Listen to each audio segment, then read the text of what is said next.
भारतीय वेळेनुसार संध्याकाळी ही चर्चा जी आहे ती सुरू झालेली होती आणि आता आणखी गुंतागुंतीची काही गोष्टी समोर येत आहेत, कारण घडामोडीच तशा घडतायत। इराणने लेबनॉनवरचे हल्ले थांबले नाही तर इस्लामाबादमधली ही चर्चा सोडण्याचा एकीकडे इशारा दिलेला आहे, तर दुसरीकडे ट्रम्प यांनीही सांगितलेलं आहे की झालेल्या चर्चेतनं तोडगा निघाला नाही तर आतापर्यंतचा सर्वात घातक हल्ला केला जाईल। त्याच्यामुळे चर्चा गुंतागुंतीच्या टप्प्यावर आहे, मात्र ठोस काहीतरी हाती येतंय का पाहणं महत्त्वाचं असेल।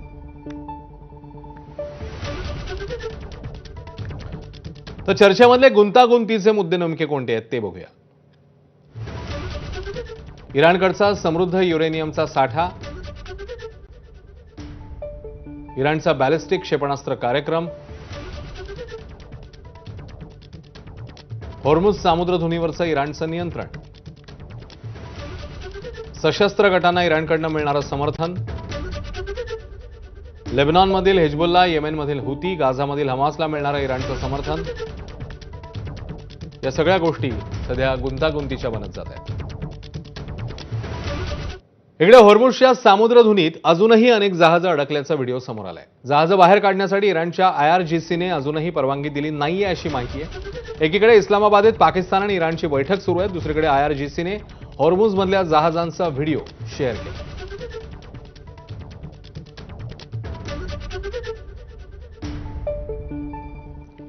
तर पाकिस्तानची राजधानी इस्लामाबाद इथे सुरू असलेल्या अमेरिका इराण यांच्यातल्या उच्चस्तरीय शांतता चर्चेदरम्यान सुरक्षा व्यवस्था अधिक चोख आणि कडक करण्यात आली आहे।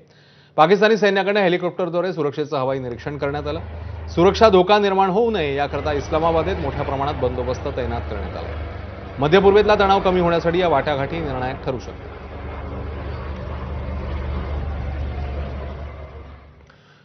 इकडे अमेरिकेचे उपाध्यक्ष JD व्हान्स यांनी पाकिस्तानी पंतप्रधान शाहबाज शरीफ यांची भेट घेतली आहे। अमेरिकेच्या शिष्टमंडळात स्टीव्ह विटकॉफ आणि जॅरेड कुशनर यांचा समावेश आहे। पाकिस्तानी शिष्टमंडळात मोहसिन नकवी आणि इशाक दार यांचा सहभाग आहे, तर इराणी प्रतिनिधिमंडळाने पाकिस्तानी सैन्याच्या कमांडरची भेट घेतली। पाकिस्तानच्या पंतप्रधानांशी चर्चेपूर्वी ही भेट झाल्याची माहिती आहे।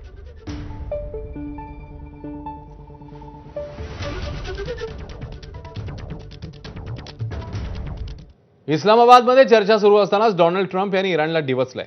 इराण एक अपयशी देश असल्याची टीका त्यांनी केली। तर अमेरिकेकडे तेलाचे जगातले सगळ्यात मोठे साठे आहेत आणि रिकामे टँकर अमेरिकेकडे तेल भरण्यासाठी येत आहेत असा दावाही त्यांनी केला। होर्मुझची सामुद्रधुनी लवकरच खुली होईल असा विश्वासही ट्रम्प यांनी व्यक्त केला।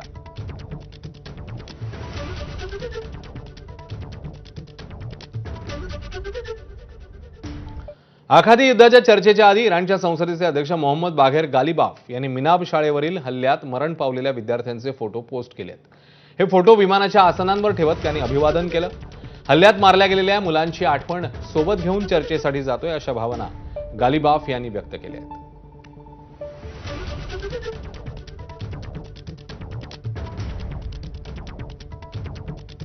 तर इराण अमेरिकेतली चर्चा रुळावर आलेली असतानाच इस्रायल आणि लेबनॉनमध्ये मात्र हल्ले प्रतिहल्ले पाहायला मिळत आहेत।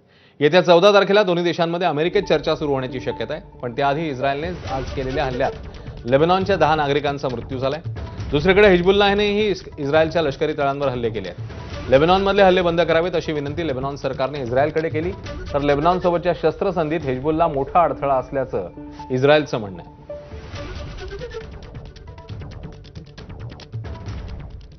तर इराणच्या अटी नेमक्या कोणत्या आहेत आपण पाहूया। लेबनॉनमध्ये तात्काळ युद्धबंदी करावी, इराणवरचे आर्थिक निर्बंध हटवावेत, इराणची परदेशातली मालमत्ता मुक्त करावी, अणु कार्यक्रमांसोबतच युरेनियम संवर्धन सुरू ठेवण्याची मुभा द्यावी आणि अमेरिकेने पश्चिम आशियातल्या सैन्य माघारी घ्यावं, या सगळ्या अटी इराणने आता घातलेल्या आहेत। तर कोणत्या देशात इराणची किती मालमत्ता गोठवली आहे तेही जाणून घेऊया। एकूण गोठवलेली मालमत्ता आहे 11 लाख कोटी, अमेरिका 18,000 कोटी,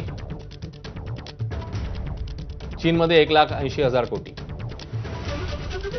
जपान 13,500 कोटी, 20,700 कोटी ब्रिटन आणि नेदरलँडमध्ये, दक्षिण कोरियात 63,000 कोटी,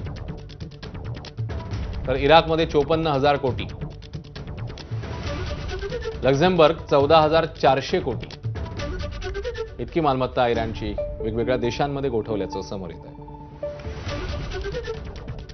इकडे अमेरिकेच्या गुप्तचर यंत्रणेच्या माहितीनुसार चीन पुढील काही आठवड्यात इराणला नवी हवाई संरक्षण प्रणाली देण्याच्या तयारीत आहे. अमेरिकन मीडियाने हे वृत्त दिलंय. अमेरिका आणि इराण यांच्यातल्या युद्धविरामाबाबत चीनने मध्यस्थी केल्याचा दावा करण्यात येतोय. पुढील महिन्यात जिनपिंग आणि ट्रम्प यांची भेटही प्रस्तावित आहे. त्यातच आता चीन इराणला हवाई संरक्षण प्रणाली देण्याच्या तयारीत असल्यानं चीन दुटप्पी भूमिका खेळतोय का असा सवाल आहे.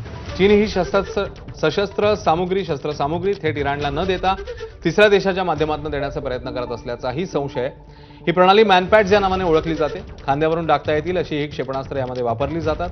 ही शस्त्र कमी उंचीवर उडणाऱ्या विमानांसाठी मोठा धोका ठरू शकतात. वॉशिंग्टनमधील चीनी दूतावासाने या सर्व आरोपांचा इन्कार केला. कोणत्याही संघर्षातील पक्षाला पाठपुरावा किंवा शस्त्र पुरवठा केलेला नाही असं चीनने म्हटलं. गुप्तचर अहवालानुसार इराण हा युद्धविरामाचा फायदा घेत आपल्या शस्त्रसाठ्याची पुनर्बांधणी करतोय आणि त्यासाठी चीनसारख्या देशांची मदत घेतोय असं संशय.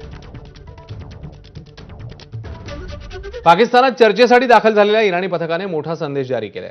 अमेरिका फर्स्ट या पथकाची चर्चा होऊ घातली आहे, त्यामुळे तोडगा निघण्याची अपेक्षा आहे. मात्र त्याऐवजी इस्रायल फर्स्ट शिष्टमंडळ असतं तर तोडगा अजिबात निघाला नसता असं इराणने म्हटलं.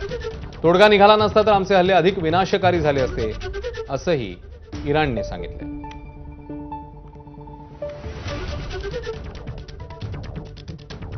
दरम्यान गेल्या 24 तासात काय घडलंय जाणून घेऊया.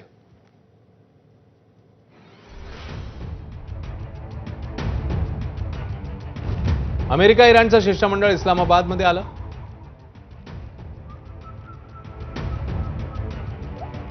आणि तिथपासून या चर्चेला सुरुवात झाली. अमेरिका इराणच्या शिष्टमंडळाने शहबाज शरीफ यांच्याशी वेगवेगळी भेट घेतली.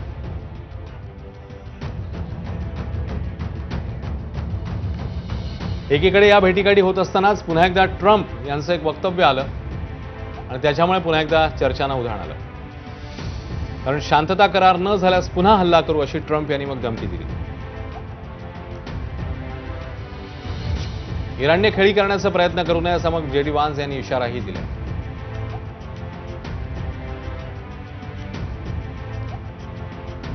त्याचवेळी अमेरिकेसमोर इराणने 5 मोठ्या अटी ठेवल्याचं पाहायला मिळालं.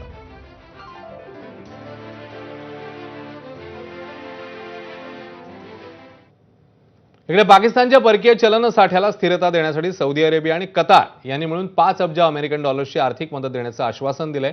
ही मदत अशा वेळी जाहीर करण्यात आली आहे जेव्हा पाकिस्तान एप्रिलच्या अखेरीस संयुक्त अरब अमिरातीला 3.5 अब्ज डॉलर्सची परतफेड करण्याच्या तयारीत आहे. या आर्थिक मदतीमुळे पाकिस्तानच्या परकीय चलन साठ्यावरचा दबाव काही प्रमाणात कमी होण्याची अपेक्षा आहे. तसंच या निर्णयामुळे देशाच्या आर्थिक स्थिरतेला आधार मिळू शकतो असंही मानलं जात आहे.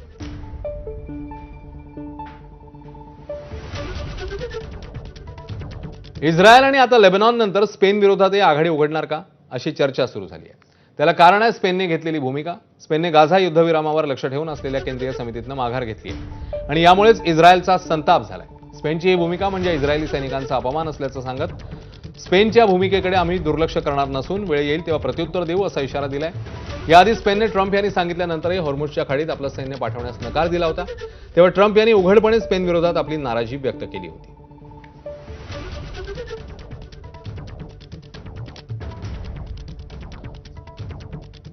अजित पवारांच्या निधनानंतर